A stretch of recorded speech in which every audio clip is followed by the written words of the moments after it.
What I found is that as a way to really harness the effective working teams and being able to build highly collaborative teams and have exchange and information, that there was a necessity to really understand how to connect people and to bridge across difference.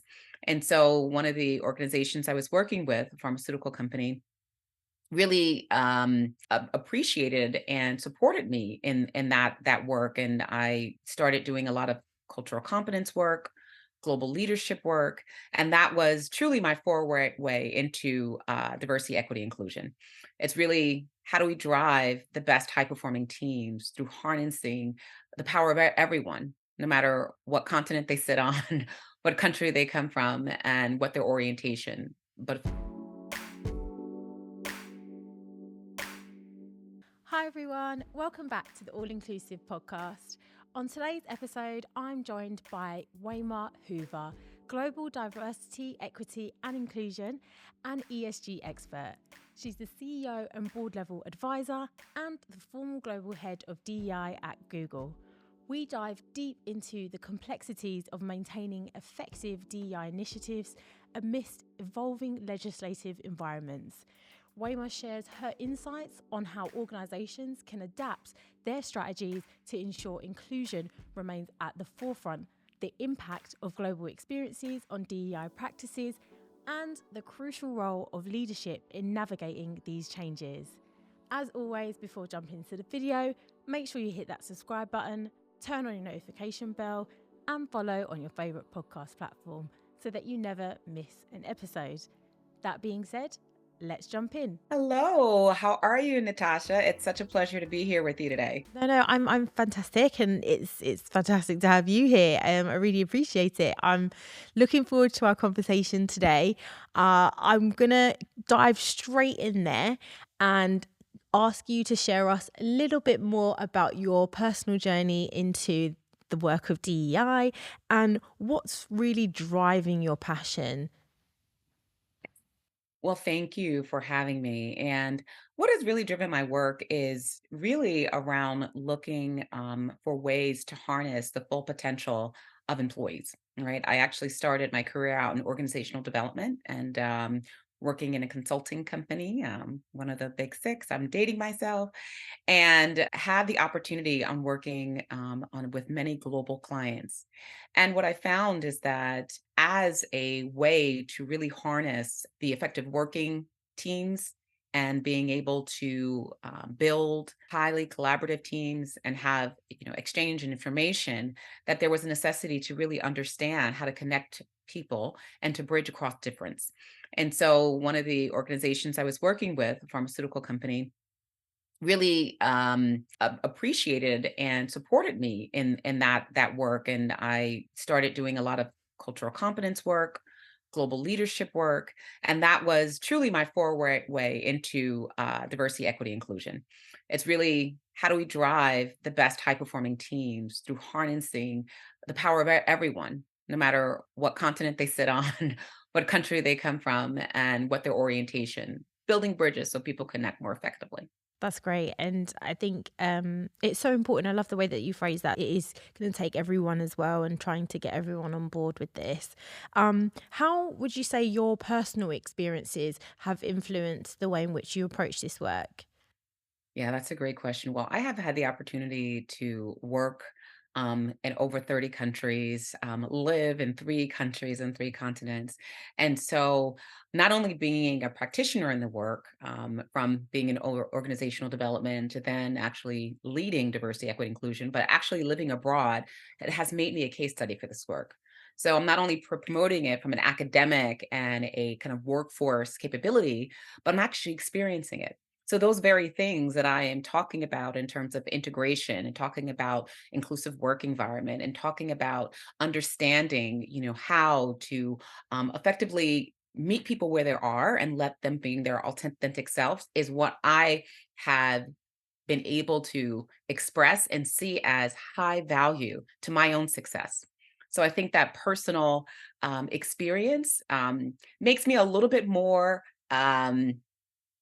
in tune with what you aspire to in terms of the practices and vehicles, and also what really works for the individual and for the environment that they're going to be working in. And I think we're going to dive a little bit deeper into like what actually works and strategies and approaches and things like that. But I'd love to actually hear from you if you can share an example of where you felt that your personal experience had a positive a positive outcome, had a positive impact on the outcomes of a particular program or initiative.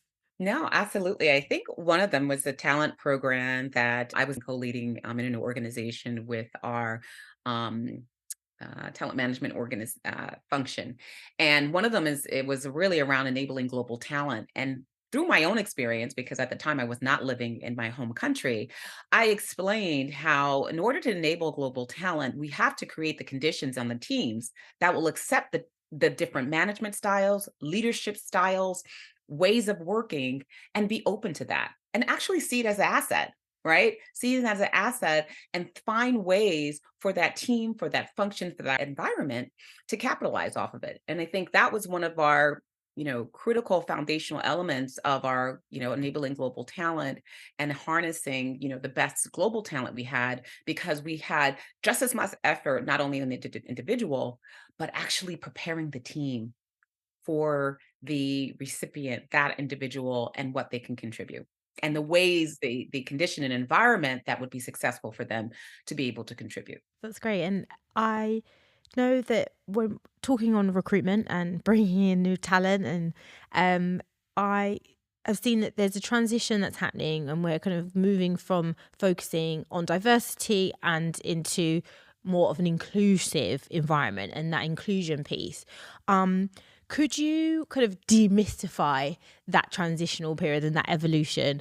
Kind of why is it that it's so important that we're kind of moving from diversity and we're focusing more in towards inclusion when it comes to recruiting talent? Absolutely, that's a great question. And I would say it's diversifying and expanding, right? I think, this is where we have to understand that words and terminology do make a difference. Um, in the US and also in the UK, because I recently read an article this morning around, MPs saying that, de-invest in DEI. I read an article that was right out of London. But I think the words make a difference, because when we talk about inclusive recruiting, we are acknowledging that we need to open the aperture to allow for every experience, every person with skill set, every person that wants an opportunity, has the competence, has the talent for the opportunity, gets the opportunity. And I don't think that it is vastly different from diversity, but I think the inclusive recruiting helps get at what the heart of it is gain opening the access and ensuring that no talent is left behind or is untapped. And I think that that is very essential in today's political environment, where you see DEI is used as almost like a ping pong for a lot of um, government, politicians, campaigns, and races. So we kind of take that away, take the power away, and we say, no, it's inclusive, because we want to make sure the aperture is opened and that we are not leaving any talent behind. That's great, and I think that lends itself actually to my next kind of question is that legislative piece, right? It's as our world is evolving, as the landscape of the working world is evolving, there are a lot of legislative changes that are taking place, and many of it takes away from some of the DEI initiatives that we're trying to put in place and programs. So, what would you say, or how should organisations pivot to ensure that their strategies for creating an inclusive environment aren't then going to be negatively impacted by any changes to legislation? Yeah. And here's the thing, Natasha. If organizations have effectively embedded inclusion, diversity, and equitable practices in their ways of working, there would not need to be a pivot. Whereby you have these activities and practices that are done on a temporary basis to reach a quota or a number, that's where you're going to be in trouble. because you are really going to be using these actions and practices to attain an arbitrary number. But when you have truly reshaped, redefined, and actually developed practices that are core to how are we making sure that we are getting the best talent? How are we making sure that we are unleashing the skills and abilities and have the environment from a recruitment standpoint, from a development standpoint, from a successor standpoint? They won't need to pivot. Where companies are will may find trouble and may come against some difficult times is when they have rested all of their DEI efforts on meeting a quota or a goal that is arbitrary in nature. And then that's when they're really going to have to put anchors down and figure out what is important to us. Why is, diversity important? What does it serve us? What does it serve our customers? What does it serve our clients? How are we helping the world? They're going to have to answer that question for themselves, and that's going to enable them and really empower them to really identify those internal practices that will really serve them as a way of working and not just an activity. I totally agree. And I think from what you've said, I want to kind of highlight that it is really making sure that you're constantly, not just at the beginning, but also throughout, being mindful of why are we doing this? What's our purpose? Like revisit that, because I mean, I speak to a lot of leaders, and one of the starting points that they always say when we're looking at DEI and when you're in an organization and you're wanting to create these inclusive environments, to work out why you're even doing this, what's the purpose, what do you want your organization to look like? But I think it's also, from what you're saying, is that it's important to keep that in mind throughout your journey in this work. It doesn't just stop at the beginning. So once you know that, that's it. You kind of need to go back to it when you do see any changes that are happening outside. Because actually probably is not going to need to do much work anyway, because you've already done it. You've already embedded all of those key skills. Yes, and then the work that you go through in those difficult times is not changes, right? It's alignment, Yeah. right? You're just realigning. You're not changing. You're realigning to what you've already committed to and your mission has been Mm. stated. I love that phrase, realigning. That's the word. That is the one. Um, so DEI does encompass many aspects. What would you, in your opinion, what critical topics do you feel that we aren't speaking on enough? Yeah, one of the things that I think is important, and having lived in France for many years, I think it's much more developed there. Is the disability and how we are empowering and looking at those individuals that show up and have a different orientation and maximizing them, right? Really looking at not that they're unable to function in this work or have this environment, but what are the optimal environments and jobs that will suit them. For example, those that are on the spectrum of autism or those that have Asperger's can actually work across the dimension. I do think that that is one of the kind of overlooked and untapped ones, because if you do it effectively, it can have tremendous impact not only on bringing talent in, but really the community that you are working in, really bringing in and doing and having a social component to maximizing the talent and the countries and the communities you operate in that will meet the needs of your organization. Another untapped area of diversity and inclusion, I think, is working across generations. I think that is especially essential and that we don't do it enough because we forget or even ignore the fact that we have, five generations in the workplace now that have vastly different mindsets, approaches to leadership, working styles, expectations. And I do think that that's where we get a lot in the crosshairs and the friction between, what Gen Z, the millennials or Gen Z or even Gen Y is expecting, just because they grew up in an environment that was vastly different from Gen Xers and the baby boomers in terms of access to information, being connected, wellness, mental health.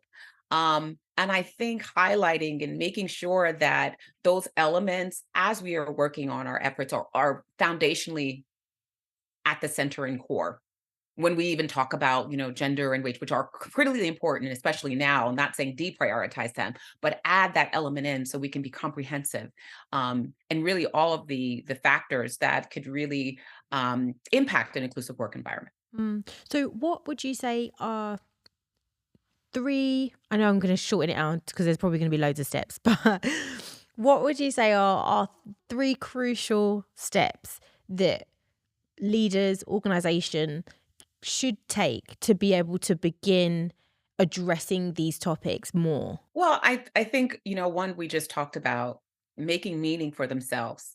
I think without an organization truly going through that process of understanding, not only understanding, but acknowledging and communicating why diversity is important, what it serves us, how does it support our mission, our values?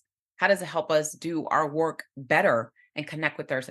Doing that, absolutely number one. I think number two is accountability. So now that you have that, and you said that this is important to us. Well, how are we going to make sure that the accountability practices are built into the ways of working so that it does not get deprioritized or it does not get de-emphasized? Just like any kind of strategic plan that you have for operating your business and making your results that you have identified, you have accountability metrics to ensure when you go off the course, you can course correct and come back with actions. And I think the third is really creating an environment where your employees have a voice. I think that that is one of the most critical things. Understanding that this is the topic and the area that it's not going to most often come from the top, right? Because the top and the senior leaders, some, I'm not going to speculate and say all, some may very well be tapped in and understanding how the layman everyday, individual contributor works, what's important, the environment they have. But many times and oftentimes that senior leader may be a bit far removed to understand. So, what are the ways that you are staying connected to hear the voice of your employees and truly, truly understand their experiences and what is helping or hindering them? I think connection is a key component to be successful in this work, because I believe in the power of storytelling, and so that's closely linked with connection. When we connect with others, we tell stories about our experiences, and that's a great way to try to build some bridges, build some connection and network. And actually, funny enough, I spoke to recently a leader who, as an example of that connection, they were able to have their female leaders come together and speak with other senior leadership, their senior leadership within their organization. And there were leaders in that hadn't been able to, that literally, she said, as a feedback from one of the females that were on this at this networking event, that she hadn't spoken to a particular leader at all and would never have dreamed about working with them because they never spoke to them. Whereas now they're like intrigued about it. They're like, actually, this is someone that I could potentially consider working for. So it's opening the door, because sometimes we get so engrossed in our work, and especially as women, I find that we have, as everyone does, but with women, we have a lot of other responsibilities outside of just going to work. And sometimes you just want to keep your head down and push through, and you forget that there are others around that, and there's other opportunities available for you. But sometimes it's difficult to grab them. So I think creating that connection and connecting with others is really important. Looking towards the future a little bit, what do you see on the horizon? Like, how do you envision the future of DEI? Well, I think the future of DEI will have to be a connection to who the company is, their identity. And also, it has to be making sure that it represents the world. I think in the past, we've had, okay, it's the underrepresented minorities, it's focused on which is in the necessity. I think there has been more effort on making sure that we include and have a purpose, ways of contributing for everyone, including, right, the straight white male. And that is also has to be, as we talk about inclusion, we talk about diversity and equity, bringing them into the fold so that there can be ways that they can contribute, whether that is, through active allyship, whether it is through being an upstander and speaking up when there are things, biases, or other type of micro inequities or microaggressions that are happening against, marginalized communities. But that's what I think that the future not only entails, and along that, it has to be around the education, right? The education through more empathy, understanding, and seeking to connect and have teachable moments. I think right now, what I feel, there's an environment that everyone just is is hurting, right? And so I feel like everyone feels like when you're hurt, sometimes you feel the need to defend and attack. I think if we take a step back and recognize that it is hurt, it's a lot of frustration, in some sense you feel like there may even be regression. But in those moments, remember that the action to seek, to educate, to connect, and to build a way to not only kind of change hearts and minds, but to show how people can contribute in a way that fits them and meets them. And so I feel like that empathy, that understanding, and building bridges to make sure that everyone is not only seen as a part of the diversity, equity, inclusion kind of journey and the work that has to be done, but knows how to connect and knows what their role can be and have a safe place to do it, right? Because a lot of times we hear allies saying, we want to help, we want to contribute, but we feel we may have a misstep. We may say something wrong, we may offend.